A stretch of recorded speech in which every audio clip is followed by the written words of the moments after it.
मैं समझता हूँ अकबरुद्दीन ओवैसी साहब भी एक 15 मिनट के लिए से अगर घोटाला बेगम पेट आ जाए और बैठ जाए अगर यहाँ पर धरने पे, प्रोटेस्ट पे, एहतजाज पे, तो ये इंक्रोचमेंट हट जाएगी, खत्म हो जाता। ऐसे ही रातों रात मलबा लाया जाता है, गाड़ियों का मलबा ला के रख दिया जाता, मलबे को धीरे धीरे आगे बढ़ा के कब्जे को दराज किया जाता है। मस्जिद के करीब तक आ गए हैं। 90 एकड़ में वहां पे 90 गज नहीं बची, अब 900 गज नहीं बची, ऐसी हालत करके रखे। ये जगह जितनी भी है अपने लोगों की है। 90 एकड़ 17 गुंठे जमीन है ये जितने अब जितनी मस्जिद बची हुई है ना, आने को उतनी ही बचेंगी अब। बस पूरी नाजायज कब्जे गैर कौम के जितने भी है, किराए पे बड़ी बड़ी जगह, वहाँ पे इससे पहले भी कब्जा कोई हाफिज पेट के बोल के थे, उन्होंने कर लिया। अब पीछे भी इतना बड़ा शेड डाल के वो बना दिए। अब कोई कुछ मदद करने वाला नहीं है, समझो। अपनी मस्जिद जितनी है उतनी रहेंगी। अब थोड़े दिन के बाद ये भी चले आने वाली है। चेयरमैन साहब ये बात बोल रहे हैं कि रातों में कब्जा हो रहा था, तो दिन में क्या आप सो जा रहे हो? सुबह आके निकाल के फेंको। आप उन्होंने रात में कब्जा करे ना, तुम सुबह में निकालो। तुम ही रात में कब्जा करा रहे, सुबह में ऐसा हो रहा बोल रहे। अगर उन्होंने रात में कब्जा करे तो दिन में तुम क्या कर रहे? तुम क्या भजिए बोल रहे हो, क्या अंडे तल रहे, क्या कर रहे तुम? अस्सलाम वालेकुम नाज़रीन, आप देख रहे हैं मीम टीवी की स्पेशल रिपोर्ट। मैं हूं हबीब उमर। घोटाला बेगम पेट, वो नाम जो कभी मस्जिद आलमगीर के जेरे साया वक्फ की 90 एकड़ 17 गुंटा अराजी का निशान था। सर्वे नंबर 1 से लेकर 9 तक फैली यह बाबरकत जमीन कभी मुसलमानों की अमानत थी, मगर आज चंद एकड़ पर सिमट कर सिर्फ एक सवाल बनकर रह गई है। अगर इंसानी जंजीर, काली पट्टियां और एहतजाज ही काफी थे, तो फिर आज ये हजारों एकड़ कैसे निगल लिए गए? यह सवाल भी तल्ख है और इसका जवाब भी उससे भी ज्यादा पेचीदा। तहरीकें उठी, नारे बुलंद हुए, शाम होते ही बत्ती गुल की गई, मगर हकीकत के अंधेरे में वक्फ की ये जमीनें दिन दहाड़े फाइलों के जरिए, नोटिफिकेशंस के बहाने और सियासी शफकतों के सहारे गायब होती चली गई और हम सिर्फ देखते रह गए। तेलंगाना हो या मुत्तहिदा आंध्रा, हर दौर में वक्फ पर हमले होते रहे। हुकूमत टीडीपी की हो या कांग्रेस की या फिर बीआरएस ने इख्तिदार की कुर्सी संभाली हो, फर्क सिर्फ इतना रहा कि हाथ बदलते गए मगर कब्जों की कहानियां वही रही। और यह भी किसी से छुपा नहीं कि वक्फ बोर्ड में सियासत की शिराकतदारी और हुकूमतों के साथ मजलिस इत्तेहादुल मुस्लिमीन की रिश्तेदारियां हमेशा रही हैं, मगर इन रिश्तों की हरारत ने ना तो वक्फ के जख्मों को भरा और ना ही मुसलमानों की अमानतों को बचाया, बल्कि आज हजारों एकड़ और करोड़ों की जायदादें रियासत भर में निगल ली गई। और कांग्रेस के मौजूदा दौर में भी रोज कोई नई जमीन किसी नए कब्जे गिरोह का निवाला बनती जा रही है, मगर घोटाला बेगम पेट कहानियों में नहीं, नक्शे पर मौजूद है और उसका नुकसान आंखों से देखा जा सकता है। मीम टीवी की टीम जब वहां पहुंची तो मंजर सिर्फ जमीन का नहीं था, यह उस गफलत और बेबसी की खबरें थी जिन पर किसी का नाम और निशान भी नहीं था। वहां मौजूद थे बीआरएस के सीनियर लीडर अब्दुल मुकीद चंदा, जिन्होंने खुद उस जमीन की निजाई तारीख और मौजूदा सौदों की निशानदेही की। इन बातों में सियासत कम और तलखी ज्यादा थी, वो तलखी जो सिर्फ बेबसी के जायके से बनती है।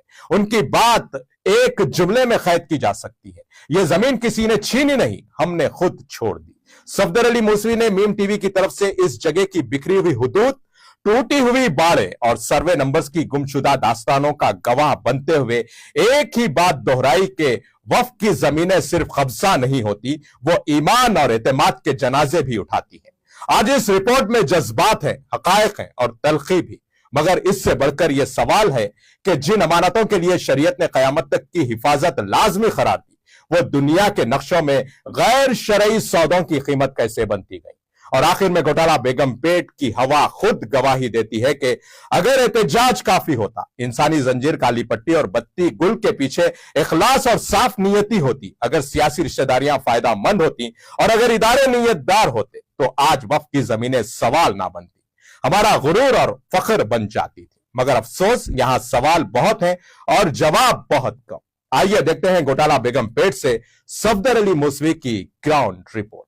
भाई जो डंपिंग हो रही है रातों में 12 बजे 2 बजे लाके ट्रैक्टरों से लाके डाल रहे, मैं वक्फ बोर्ड को इत्तला भी दे रहा हूँ। मैं ऑलरेडी मैं क्या है चेयरमैन साहब को भी लेटर दिया, मैं अफसर साहब के लेटर पे कि यहाँ पर कब्जा हो रही बोल के। ऑलरेडी 20 फीट की रोड थी, वहाँ पर मस्जिद को आने की दो रोडा हैं। जुम्मे के दिन 3 से 3.5 हजार आदमी लोग नमाज के लिए आते हैं, यहाँ पर 2 रोडों से आते थे। रातों रात एक रोड बन करके वहाँ पर एक शेड बना दिया उधर पीछे, एक रोड बंद कर दिया, एक रोड ही चाहिए अपन को आने के लिए, ईदगाह को मस्जिद को एक ही रोड है।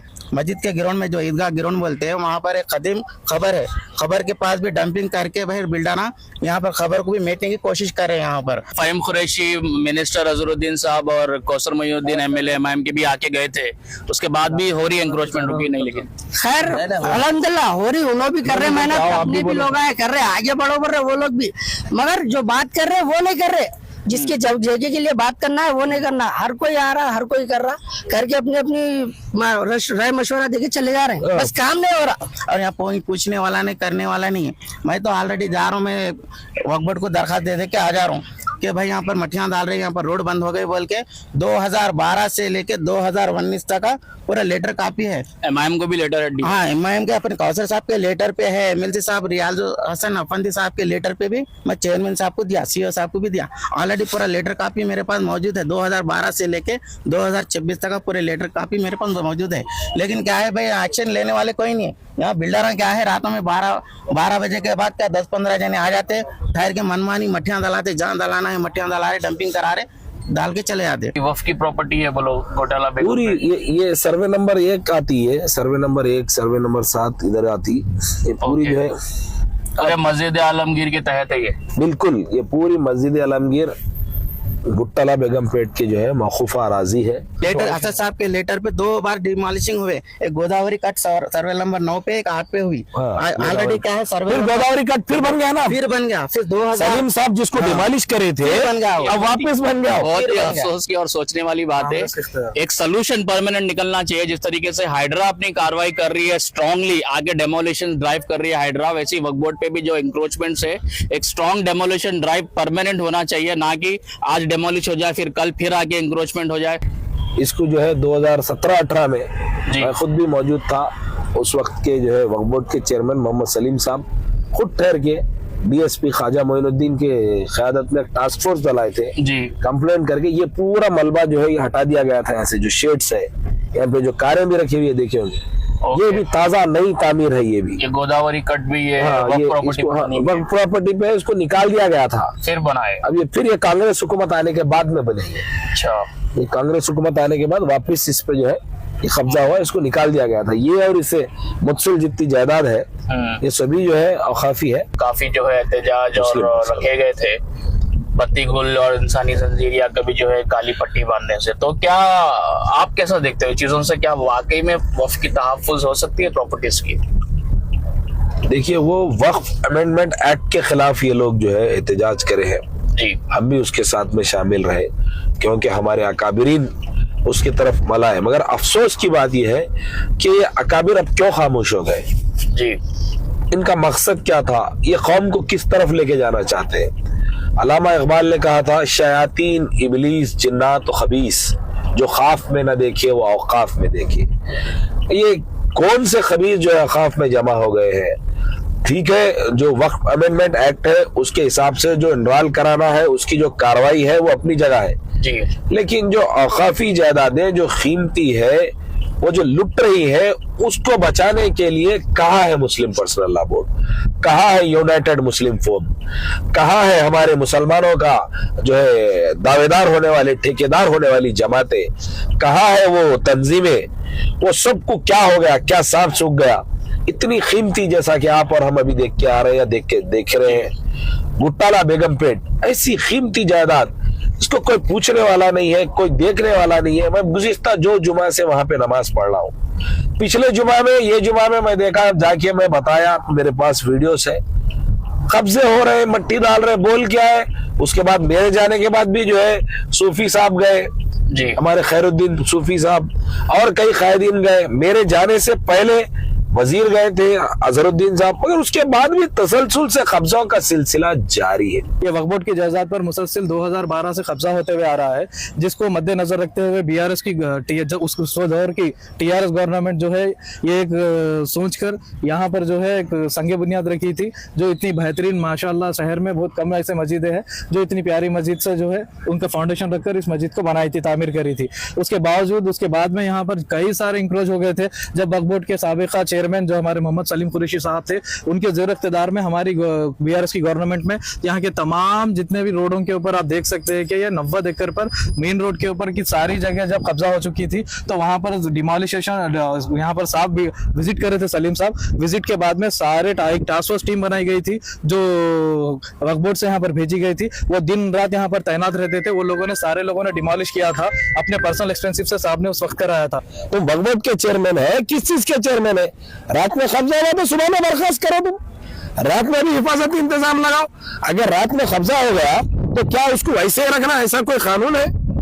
क्या हाइड्रा क्या कर रहा है? आप हाइड्रा को लगाइए या फिर एक अपनी टास्क फोर्स जिस तरीके से साबिक में सलीम साहब ने बनाया था इसे बनाइए। आप दिन में क्या कर रहे हैं? अगर रात में कब्जा हो रहा तो दिन में क्या कर रहे हैं आप? अब ये पीछे जो बस खड़ी हुई है आपके पीछे जो स्क्रैप है, अब ये बसां जो है चालू बसां थे, पूरे बसां थे, चालू थे, मस्जिद की गेट के पास रख दे के क्या करें, मीटर ले लिए थे। तो हमारे ईद की नमाज के टाइम पे अपने मरूम शरीफ भाई है हिरागढ़ के कॉर्पोरेटर, उन्होंने भी आए थे, अपने नसीर भाई है सुल्तान नगर के, उन्होंने भी आए थे, अपने साहब को असद साहब को जाए कंप्लेंट दिए कि भाई ऐसा मस्जिद के सामने इंक्रोचमेंट जो हो रहा पूरा कब्जा हो रही बोले। तो वहाँ से शरीफ भाई को सबको भेज के अपने नसीर भाई सब जने आए, अपने जाहिद भाई बोरामंडे के MIM के लीडर पूरे जने आके बिल्डरों क्या करे, पूरे बसा हटाए क्रेन से, पूरे यहाँ रखे, पूरे कोने में डाल दिए बसा। अब ईद का जो भी है, जुम्मे के दिन नमाज पढ़ने के लिए पूरे पार्किंग होती है, मुसल्ली यहाँ आते कम से कम 3 से 3,500 लोग नमाज को आते हैं। मुनव्वर साहब, मैं ये सवाल कर रहा हूँ, क्या मेरा सवाल सही है गलत है आप बताइए। ये जिसकी जायदाद है वो यहाँ पे लाके वक्फ की जायदाद के ऊपर लाके बस रख दी गई, इसके ऊपर कंप्लेंट क्यों वक्फ बोर्ड नहीं करता? वक्फ बोर्ड करना और गवर्नमेंट के इदारे आके, ट्रांसपोर्ट डिपार्टमेंट आके ये बसों को सीज करना और यहाँ से ये मलबे को निकालना, ये किसकी जायदाद है, किसका माल समझ के कहाँ पे लाके रखे? वक्फ बोर्ड क्या कार्रवाई कर रहा है? वक्फ बोर्ड को इत्तला दिए, आए हकीम साहब भी आए, आके कंप्लेंट दिए, बसा वहाँ थे ऑलरेडी गेट के पास थे मस्जिद के, तो क्रेन से निकाल के यहाँ पर मैं देखिए मैं एक चीज का आज़म कर रहा हूँ कि अगर यहाँ से ये बसेस को नहीं हटाया गया, ये कब्जे का सिलसिला अगर खत्म नहीं हुआ, तो मैं ऐसे नाकारा मेरे गाड़ियां, मेरे बसेस, नाकारा गाड़ियों का मलबा लेके सेक्रेटरीट में पहुंच जाऊंगा, वक्फ बोर्ड में पहुंच जाऊंगा और वहां पे डंप कर दूंगा ले आके। मैं वहां क्या मेरे को इजाजत दी जाएगी रखने की? अगर वहां मेरे को रखने की इजाजत नहीं दी जाएगी तो यहाँ पर ये किसने इजाजत दी? 40 साल से एक बोर्ड नहीं लगाए। वक्फ बोर्ड की जमीन है, सर्वे नंबर 1 से लेकर 9 तक का है। जो अनजान आदमी आ रहा है या प्लाटिंग कर रहा है, जो खरीद रहा बिल्डरों से, जो कुमरा सतीश रेड्डी जो है बिल्डर हैं मिनरवा कॉम्प्लेक्स वाले हिमायत नगर में, बड़े बड़े बिल्डर जो बेच रहे, रातों रात जमीन बेच रहे, तो रातों रात कब्जा दिला रहे वहाँ 12 के बाद। तो वक्फ बोर्ड की जमीन है तो एक बोर्ड नहीं है ना भाई, 90 एकड़ 17 गुंठे पे एक बोर्ड तो रहना कि भाई वक्फ बोर्ड की जमीन है, वक्फ बोर्ड की जमीन है, कोर्ट में केस है इसका, मस्जिद की जमीन है, कोई नहीं खरीदना, बल्कि एक बोर्ड तो गाड़ना ना, ईदगाह में है ना मस्जिद के पास कहीं बोर्ड नहीं है इसका, पूरी जमीनों पे कहीं पे भी नहीं है। और शुरू से आखिर तक हर बाउंड्री पे बोर्ड लगना चाहिए। अगर वो बोर्ड नहीं लगाने की इजाजत दी तो अपने जाती खर्च पे मैं बोर्ड ले लेके आ जाता हूँ, और अगर यहाँ लगाने की इजाजत नहीं दी तो सेक्रेटरीट पे और वक्फ बोर्ड पे लगाए तो ले आके वहाँ पे कैसा लगाने नहीं थे देखेंगे। यहाँ पर मैं ये मुझे बताना भी चाहूंगा, ये जो इंक्रोचमेंट्स होते हैं ना, कोई ऑटो बंडी वाले, ठेला वाले इंक्रोचमेंट करते हैं। इंक्रोचमेंट बड़े लोगों से ही होता, जब तक आपके पास पॉलिटिकल इन्फ्लुएंस, बड़ा पैसा ना हो, बड़े रौड़िया ना हो, इन्फ्लुएंस, इस तरीके की चीजों को इंक्रोचमेंट करना पॉसिबल है क्या? अब्दुल साहब बताइए आप। नहीं, पहले जैसा आप बोल रहे हैं, एक ट्रिपल P का काम है, P for power, P for politics, P for पैसा। ये सब तीनों का मिलजुल के काम होता। ये वही लोग है, एक आप ऐसा सुने होंगे कि आप रात में जो है एक डाकू जो है डाका डाल के सुबह में कुछ 10 रुपए बाद के गरीबों में मसीहा बन जाता था। यहाँ पे वही लोग है चोर जो रात में डाका डालते फिर सुबह में आके कुछ काम करा दे कि हम ही काम करा रहे बोलते। अगर उनके अंदर ईमान है, अगर वो वाकई में वक्फ के मुहाफिज है, तो पूरा हिफाजत करो। सिर्फ एक लाइट का खंबा लगा दे कि हम खंबा लगाए और करोड़ों रुपए सिर्फ किराया ले रहे। सबका डाटा है हमारे पास, हम अपनी जबान नहीं खोलना चाह रहे। जो लूटा उसका जो कोर्ट फैसला करेगा, लेकिन अगर मजीद कब्जों का सिलसिला नहीं रुका तो तेलंगाना की आवाम, खास तौर पर बीआरएस पार्टी माइनॉरिटी सेल खामोश बैठने वाला नहीं है। बहुत जल्द यहाँ पर KTR साहब, हरीश राव साहब भी आएंगे और देखेंगे साबिक में जिस तरीके से KCR साहब आए थे उस तरीके से आएंगे और इसकी हिफाजत करेंगे। कोई भी अकलियतों का चैंपियन होगा, कोई भी मुसलमानों का कायद होगा, लेकिन बीआरएस पार्टी तेलंगाना की जल जंगल जमीन, चाहे वो एससी की हो, चाहे वो एसटी की हो, चाहे वो बीसी की हो या मुस्लिम माइनॉरिटी की हो, चाहे वो वक्फ की हो, सबकी हिफाजत की जिम्मेदार बीआरएस पार्टी है। ये किसी कौम, किसी जमात, किसी लोगों की ये जो जिम्मेदार नहीं है। हम मैदान में आएंगे और अपना जो जिम्मेदारी है उसको अदा करेंगे और इन वक्त की जायदादों का तहफ्फुज करेंगे। मैं मुतालबा करता हूं और अपील करता हूं नौजवानों से कि आइए इस तहरीक में जुड़िए। आप सोशल मीडिया के जरिए से और शख्सी तौर पर हमारा साथ दीजिए।